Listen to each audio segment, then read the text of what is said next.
"We didn't train men, we trained demons." Why U.S. generals were terrified of the Devil's Brigade. December 1943, the Italian Apennines, Monte La Difensa. U.S. Ranger Captain Michael O'Hara was climbing a slope that his unit had unsuccessfully stormed for 3 consecutive days. German machine gun nests had mowed down every attack, artillery had turned the rocks into mass graves, and command was already preparing the retreat order. But that night, someone else took the mountain in 6 hours, and O'Hara went up to see the result.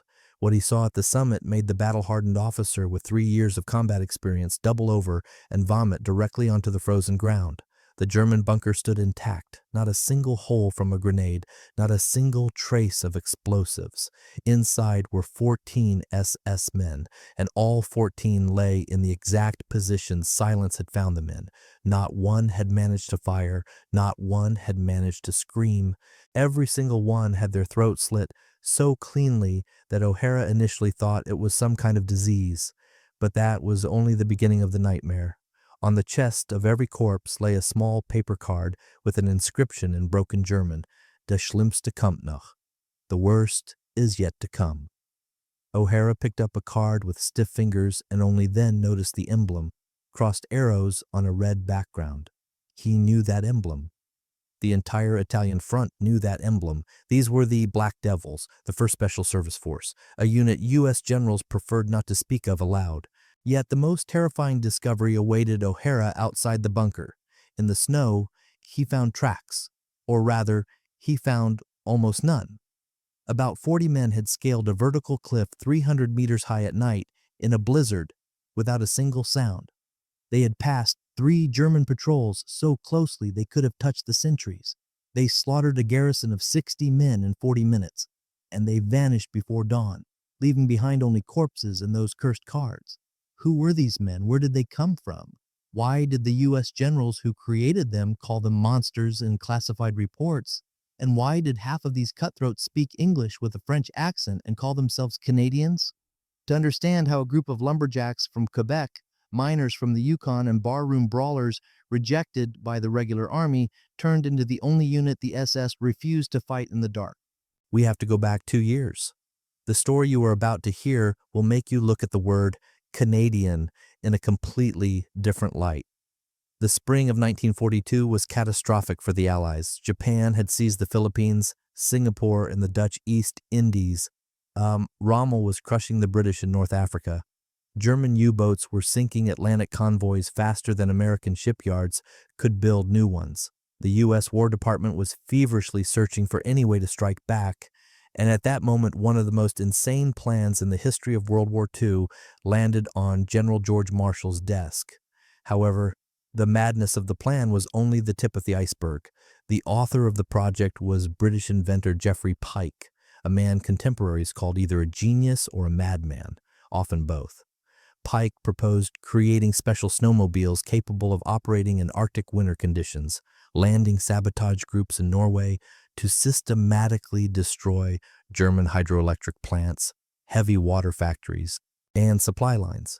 The plan was called Project Plow, and on paper it looked almost reasonable, but implementing this plan required special men, not just soldiers, fighters capable of surviving at minus 40 degrees, moving on skis across rugged terrain at forced march speeds, blowing up bridges and tunnels, and then vanishing into the white silence before the Germans realized what happened. The 1942 U.S. Army didn't have these people. Most draftees came from East Coast cities and had only seen snow on Christmas cards. And then someone in Washington remembered Canada. This decision would change the course of the war. Though no one realized it at the time, Canada had been at war with Germany since September 1939, 2 full years longer than the U.S. Canadian volunteers had endured the nightmare of Dieppe, the convoy battles of the Atlantic, and the bombings of Britain. They were older, angrier, and more experienced than any U.S. draftee, and critically for Project Plow, many had spent their lives in conditions Americans considered unfit for human existence.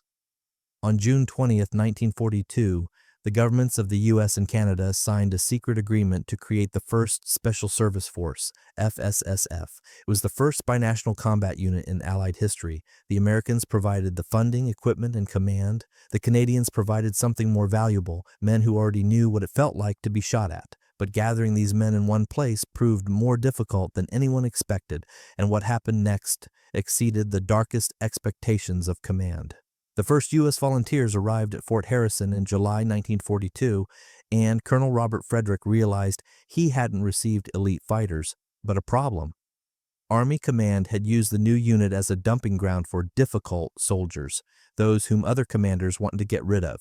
Among the first batch were deserters, military prison inmates offered service over a sentence, and violent psychopaths unable to fit into any normal unit. However, the real chaos began 2 weeks later. The Canadian contingent arrived, and the contrast was staggering. The Canadians weren't difficult, they were pure volunteers, men who had walked into recruitment offices and asked for the new unit. But while the American troublemakers had at least undergone basic training, many Canadians had no military experience at all. They came straight from logging camps, mines, and fishing trawlers. They knew how to survive in the wilderness better than any U.S. Ranger, but they didn't know how to salute an officer.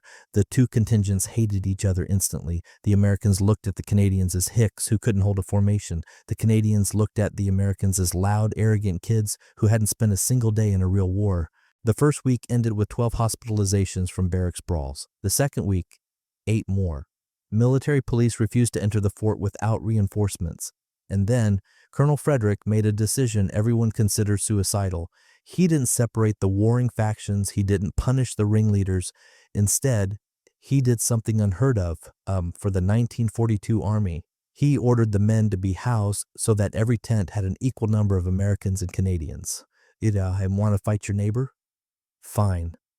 No, tomorrow you're going into the mountains with him, and if he doesn't pull you out of a crevice, you're staying there forever. It was a bet on human nature, and it worked, but not in the way command expected. The hatred didn't vanish, but it transformed. The American delinquents discovered that the Canadian hicks could hike 20 hours through chest-deep snow without complaining. The Canadian loggers discovered that the American psychopaths could fix any machine on Earth and fought dirtier than any bar fighter from Montreal. A common enemy, the inhuman training conditions, did what no propaganda could. But the worst was still ahead for these men, because Frederick's training program was only just beginning. The training program developed by the colonel had no equal in the Allied forces.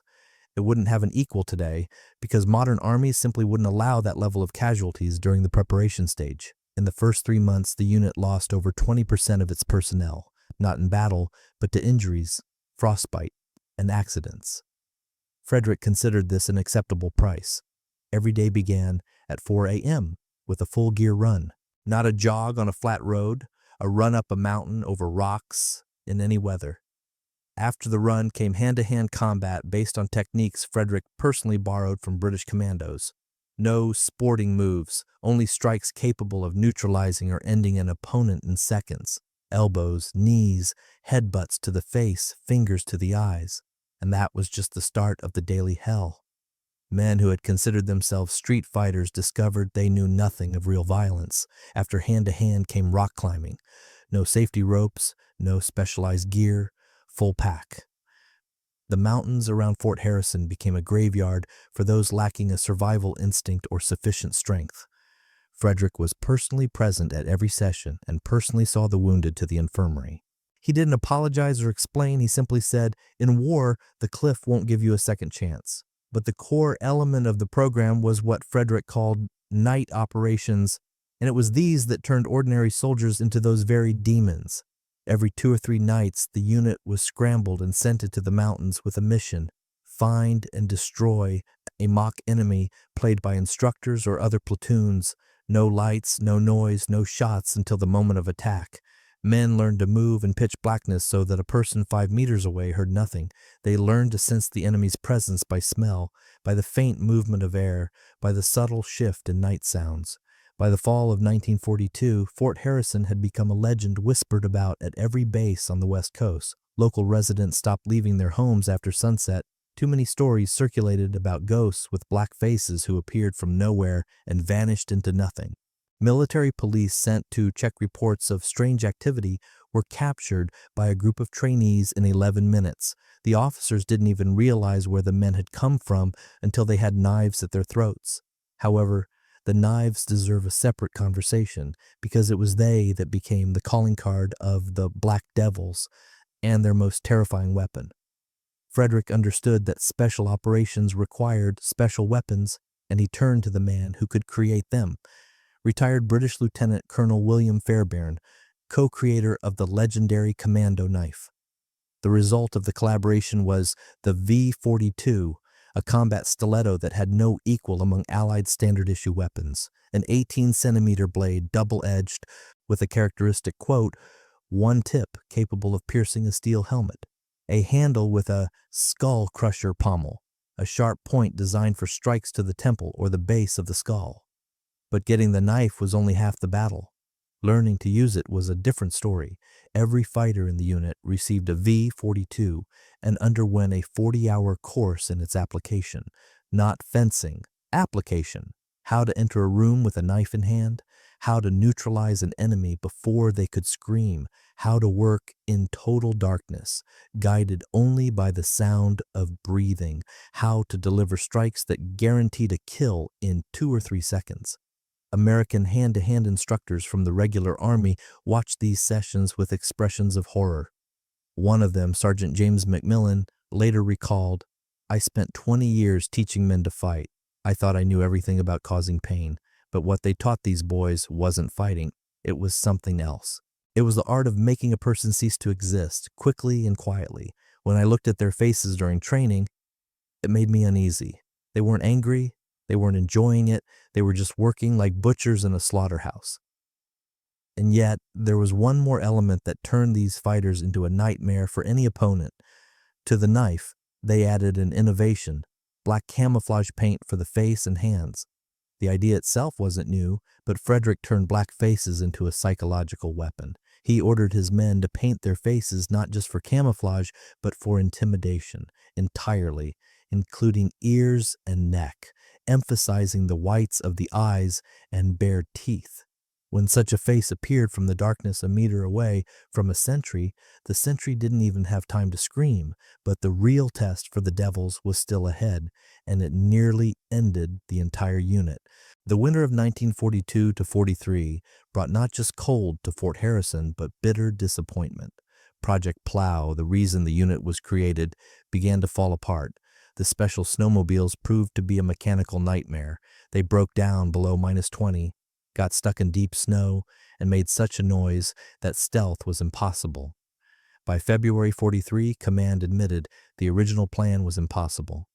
For any other unit, this would have meant disbandment. The 1st Special Service Force had consumed millions of dollars and thousands of man-hours, yet there seemed to be nowhere to use them.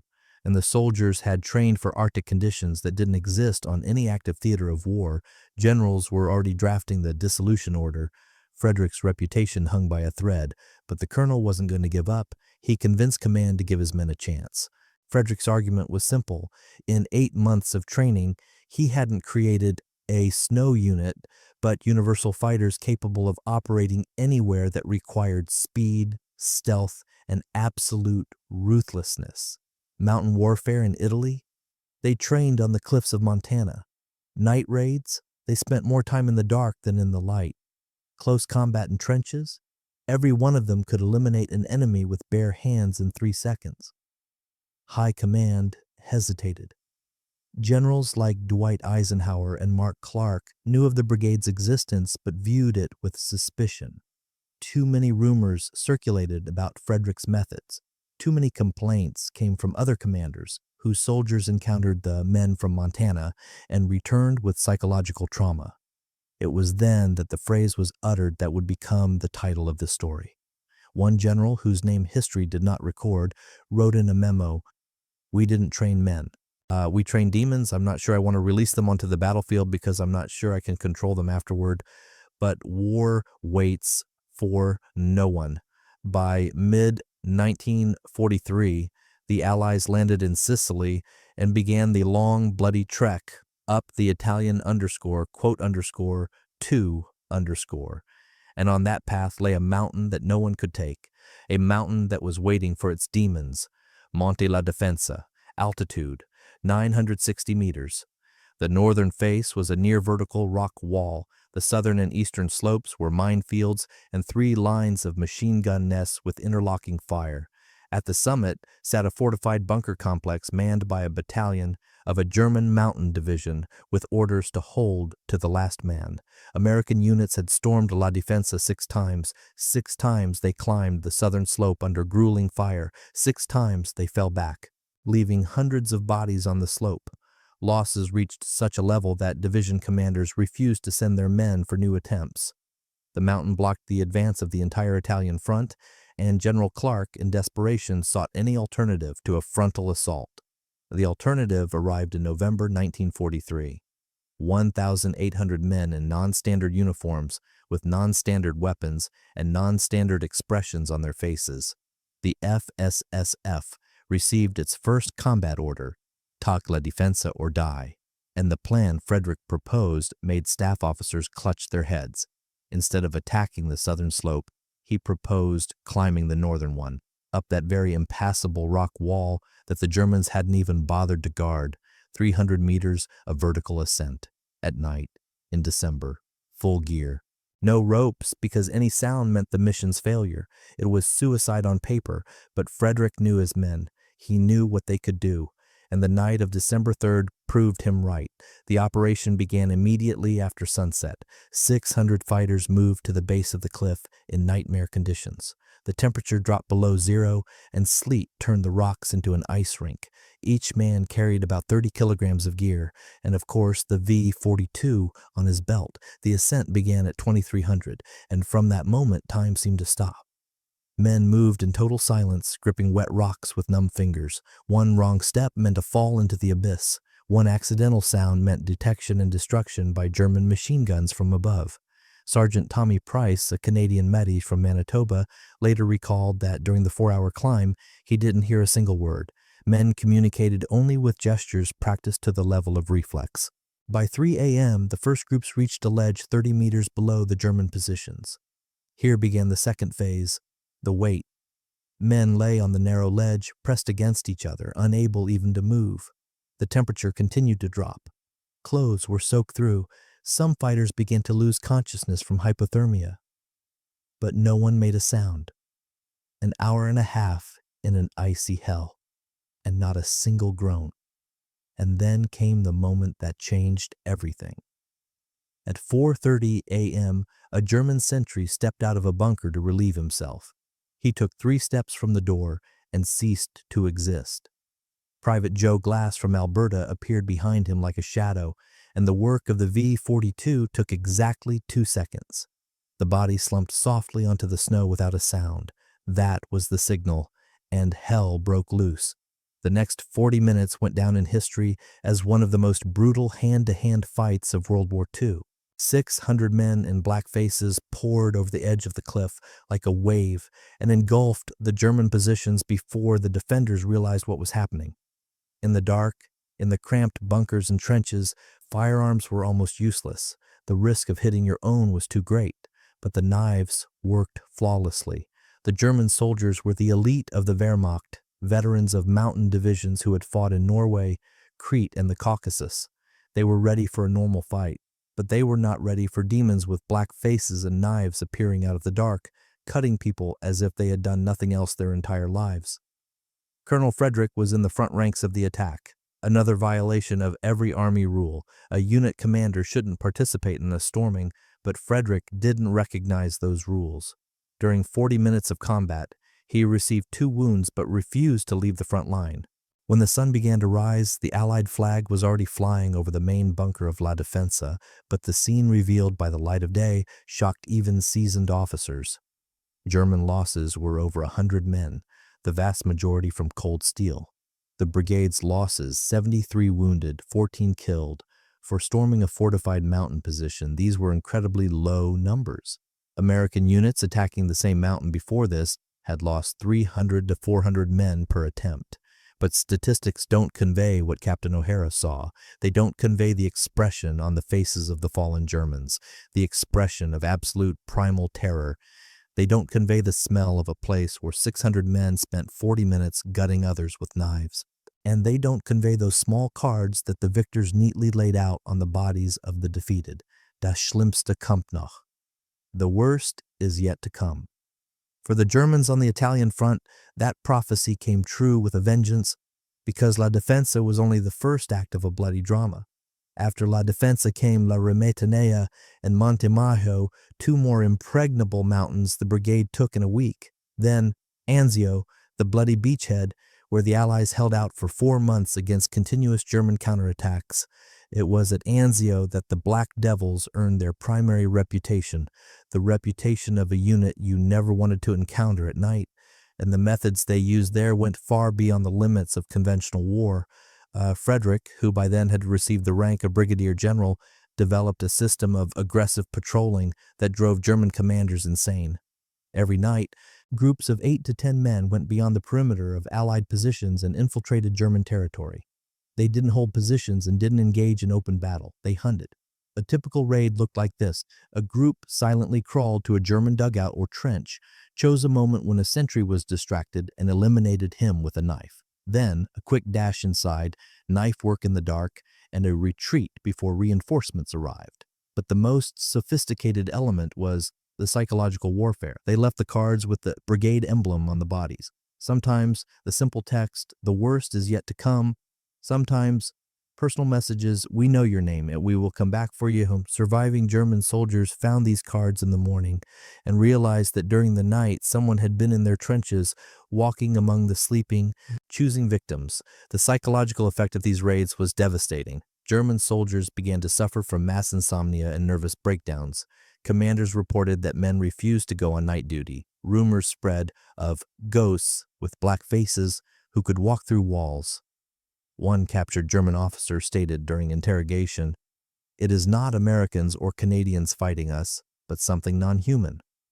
It was then that the term Schwarze Teufel, Black Devils, appeared. German command officially used this name in intelligence reports, warning units of the brigade's presence. This was a rare case. Usually Third Reich propaganda mocked the enemy. They didn't demonize them. But with the Black Devils, there were no jokes. And the worst for the Germans truly was yet to come. By the summer of 1944, the brigade reached the peak of its combat effectiveness and the peak of its dark reputation. After the liberation of Rome in June 44, the unit was transferred to southern France for Operation Dragoon, the Allied landing on the Mediterranean coast. And here, the Devils showed what they were capable of when taken completely off the leash. On August 10, 1944, advance groups of the brigade landed on the Yare Islands off the coast of Provence. The islands were controlled by a German garrison of about 800 men, veterans ready to defend to the last bullet. Command allotted 72 hours for the operation and expected losses around 40%. The brigade took the islands in 15 hours. Losses were less than 5%. The German garrison was partially destroyed, partially captured, and many prisoners surrendered voluntarily as soon as they realized who they were dealing with. Surviving German officers later said their soldiers literally dropped their weapons and raised their hands when they saw the red and white patches with the crossed arrows. The reputation of the Devils worked better than any artillery. After the Yare Islands, the brigade entered mainland France and began what command later called the fastest advance in the history of the Mediterranean theater. In 2 weeks, the unit covered nearly 300 kilometers, liberating town after town. German resistance in that direction effectively crumbled. Too many stories circulated about black ghosts who appeared from nowhere and took no prisoners. The last statement requires clarification, and it concerns the darkest page in the brigade's history. Officially, the FSSF followed the Geneva Conventions and took prisoners when possible. Unofficially, there's enough evidence that during night raids, the Devils rarely bothered themselves with capturing live Germans. War makes people pragmatic, and prisoners require guards, food, and transport. A corpse requires nothing. Colonel Frederick never publicly confirmed or denied these rumors. To a journalist's question in 1945 about the cruelty of his unit, he replied shortly, My men did what was necessary for victory.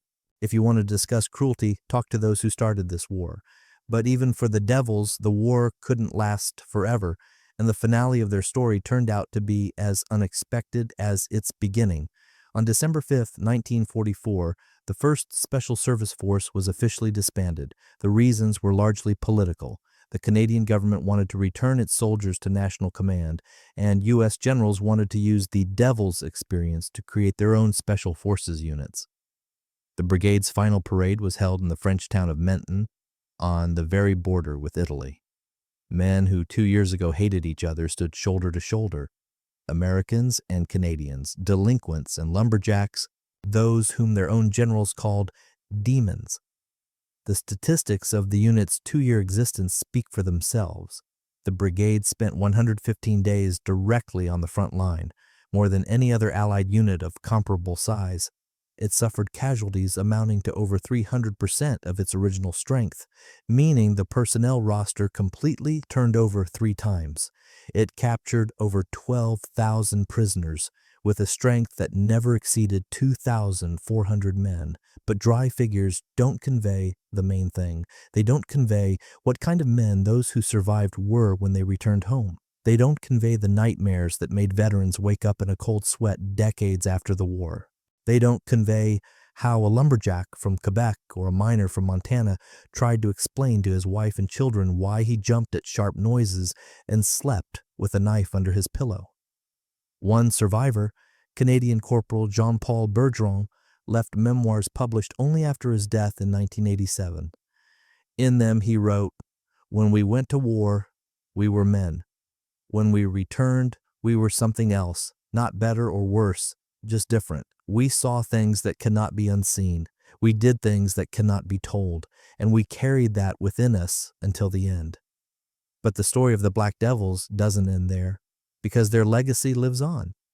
When the U.S. Army created its first post-war Special Forces units in 1952, the famous Green Berets, the 1st Special Service Force, served as the model.